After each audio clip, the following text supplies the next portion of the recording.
My blissful, gorgeous selves, long lost cosmic beloved, the Lord of Love has been desperately trying to contact you about your future. He has a master plan to bless you in 2024 with a life filled with abundance, love, and adventure and peace and bliss. Before you can receive His blessings, you must know about Him, know about His mystery, His purpose, His nature, and especially His heart-breaking, head-boggling and lunaticizing, most peculiar habits, His agatan ghatana patiyasi maya, so that your heart and head will not get broken in 108 pieces in every now and then in adverse situations and circumstances in life. Once you know Him through comprehending Srimad Bhagavatam with contacting technique of Sri Krishna meditation, His plan for you to prosper and abide in His plan to cosmicization of your individual body consciousness in transcendental one. Come to Vrindavan, learn the wisdom of your cosmic beloved, your guardian angel, and his message for you. Best of luck. Thank you very much. When my first novel, Lord of Love, in 750 pages was published in America, many people asked me, is there any historicity of Lord of Love? Is Lord of Love a reality or my personal imagination? I told them, yes, Lord of Love is a reality. He is real, so deeply real that I find me myself as a phantom of Fantasy Island. I said to them, He is more real than me myself. He is far greater, huge, gigantic reality than the existence of this American continent. He is the greatest presence among all that exists and ever survived on this planet. But this answer was too radical for them to understand. So I wrote another chapter, and that was Historicity of Lord of Love. Some bits and pieces of that I am presenting you. Common man's life is a mess, my dear friends. An organization and balance comes when he begins to found his life on the principles of Vedic scriptures of Hinduism. So therefore, I studied those Upanishads and Puranas and Samhitas and texts of then established wise men. So whatever I am writing, whatever I say, and whatever I speak are all based on echoes and subtle nuances of all of them. So before entering into descriptions of Bhagavan's pastimes, let me introduce the nature, whether good or bad, but just his uncontrollable habits of Bhagavan, the Lord of Love.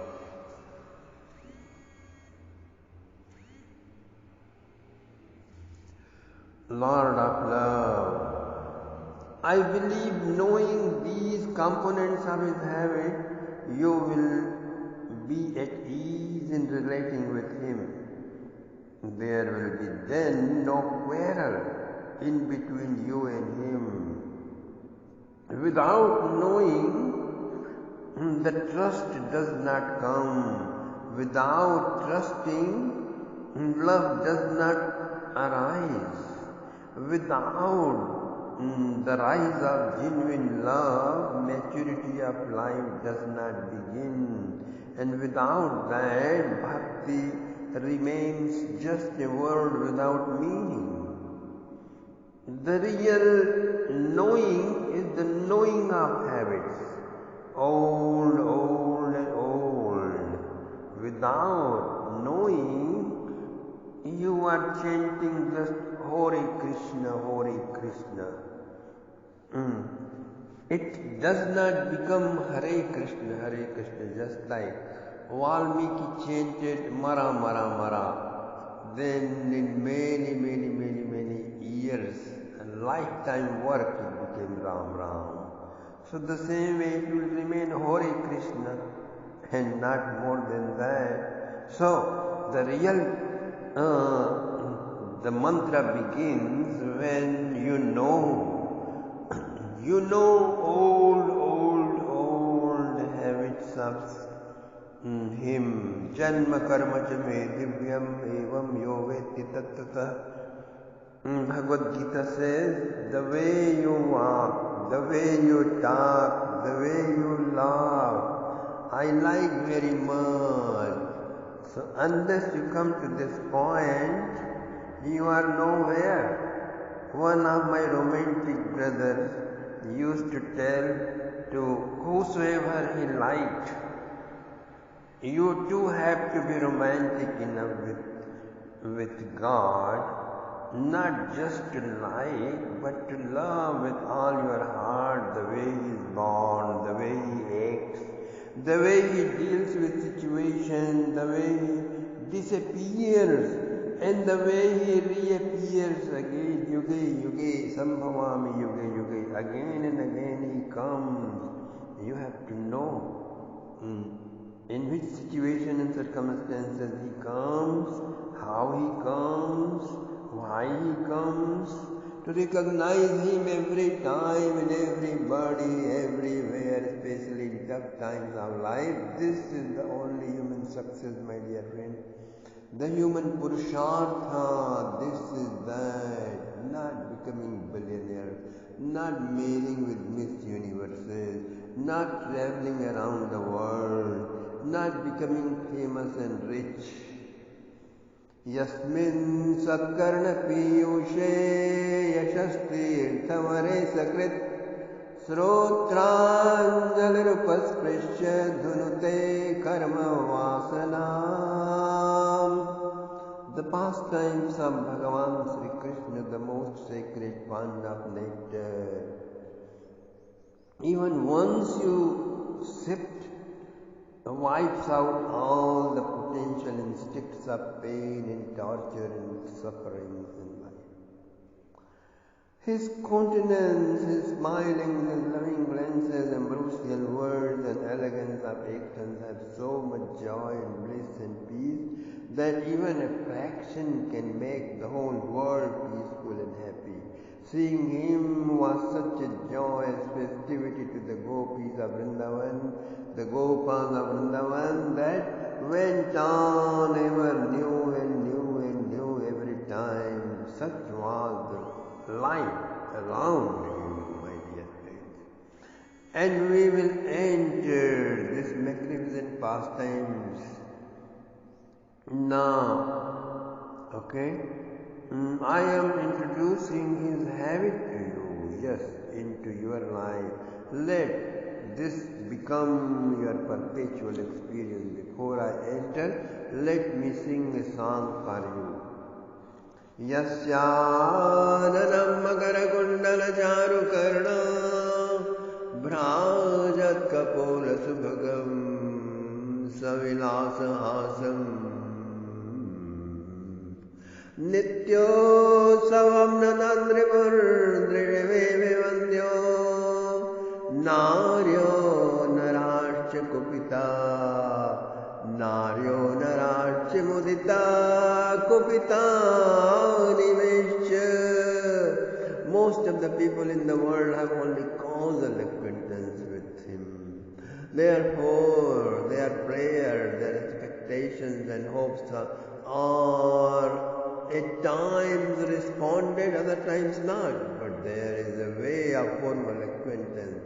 If you have that, then whether you pray or not, God takes care of your feelings. Now learn how to have formal acquaintance. Formal acquaintance. The sweetest and loveliest form of Bhagavan, the Supreme God or Supreme Personality of Godhead, is Sri Krishna. Krishnastu Bhagavan Swayam. If you want to have a formal acquaintance, ask not where will he meet, and do not be shocked of how to make acquaintance without meeting.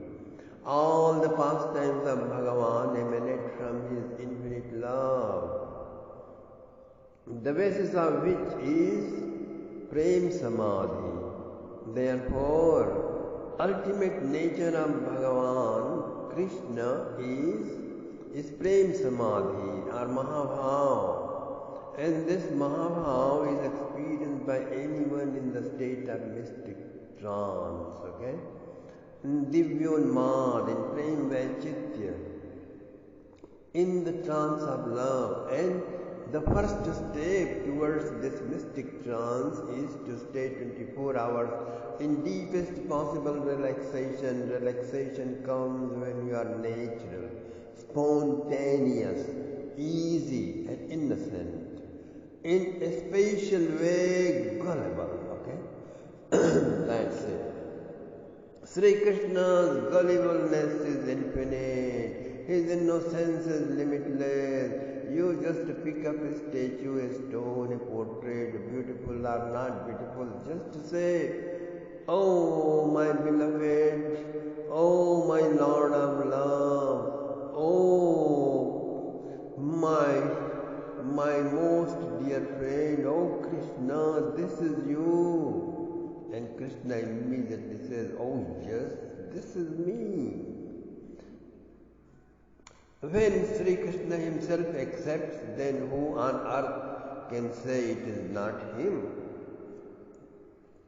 Then say, "Now look, Krishna, I am worshipping you."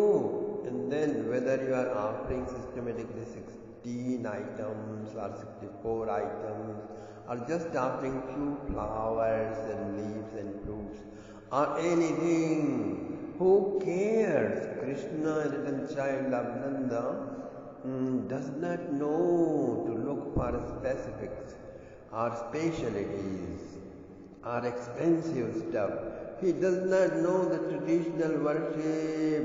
He does not know even Vedic worship, what it is, how it is done. Therefore, mantras and items of worship, including all established procedures, you just leave them for Balaji Tirupati temple and Banke Vihari temple and Radha Vallabh temple and Radha Raman temples.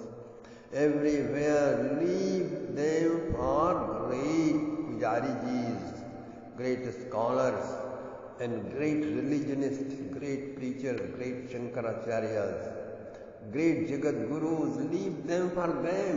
All you have to do is just to worship as you know, with as many things you have. Oh, you worship me, how wonderful you are, so dear to me you are. Immediately Krishna comes staring in wonder with wide open mouth, all what you are doing, and he speaks up. When Krishna accepted, who on earth has that big tongue to say it is not the real procedure to please Krishna? Who on earth can dare to discredit your worship, my dear friends? Okay? This is no God, this is a stone, this is idol. And idol worship is idolatry. Our prophet said, Western invaders exclaimed, they shouted, yes, this is a stone, this is idol. Krishna just imitated. We will break idols and we will kill idolaters and we will break the temples. It is our religion. They said this too. All the monsters, all the Rakshasas and all the dacoits have been doing that. Break then, if it is your religion, that is a Rakshas's religion. That is Yamana's and Mlechha's religion. So it is religion, go ahead. Then you will have the consequences, the trouble, the world war, the tension, inner frustration, the inner torture you will have. And then when my people will rise, they will wipe you out from the planet. So Krishna enjoys equally whether it is making or breaking, child as he is, the most gullible one. All children make the toys, they decorate, they play and then destroy them and then applaud and dance and enjoy. There is no God. If you said this ever, okay, there is no God, no need of him. Krishna dismissed everything. Now you can take care of yourself and your life because there will be no God for you, no Krishna at least for you. You cannot expect any help and love or comfort and hope from God, from Krishna, from anyone. Now, he is not going to interfere in sustenance and fall and rise of your life. You live by your own rules, your own whims, your own funny way. Take care, goodbye. And you ever interfered his rules? Don't be that idiot. The very lack of knowledge of his laws, which flow from cosmic law to natural laws to man-made laws, national and international constitutions, and not keeping away from interfering with them will cause you drastic devastation. It will cause you drastic devastation. You will be arrested and put behind bars for the rest of your life. Or even if you are free, you will be living in a free world like still being behind bars. In billion-dollar home, in palaces, in mansions, there are people who are living in a prison. The body becomes prison, your home becomes prison when your wife has affairs with somebody else, if it is your enemy. So drastic devastation will fall on your head over and over and over and break your head in pieces. What can you do? You want to bring change and revolution. If you are a revolutionary, then go ahead, good luck. But remember, try to understand what is the meaning of revolution in front of fiery ocean, furry of ocean, and sweeping tornado and devastating earthquake and corona spreading all over the world, swelling flood and hurricane. You may perform long jump, high jump, all kinds of jumping and running in the name of revolution and reformations, and as long as you are within the boundary lines of his constitution and Krishna's constitution and laws, so long okay, you don't confront anything. As soon as you trespass, then watch what happens to you. I will rebel, I will regenerate, I will change everything which is not proper, you shout. But if you dash your head on the mountain